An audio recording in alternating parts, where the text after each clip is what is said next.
And the Super Bowl is right around the corner. And in addition to the big game, there's been a lot of news made by the NFL about the lawsuit that's been filed by more than 4,500 players. Tell us a little bit about the lawsuit.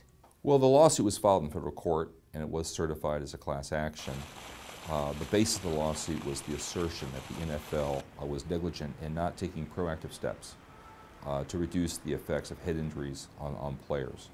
Recently, a settlement was reached between the parties, and the U.S. District Judge Anita Brody has refused to approve it without more information because she does not feel it's large enough.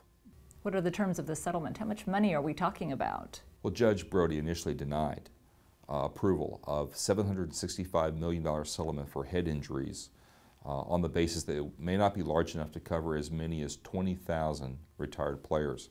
You know, the settlement was designed to last for at least 65 years, and it's based on a sliding scale. So, for example, a young retired player with Lou Gehrig's disease could get up to $5 million.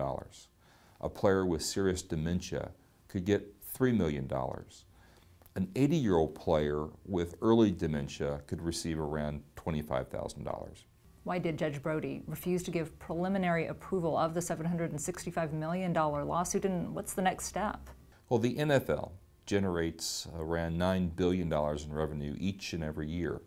The judge has asked for proof that this settlement is large enough to provide enough money for potentially 20,000 players over a 65-year period.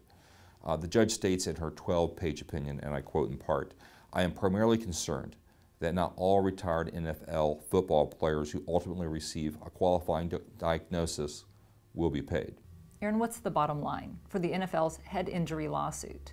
Well, in my opinion, the settlement will ultimately be approved and the NFL will put this issue finally behind it.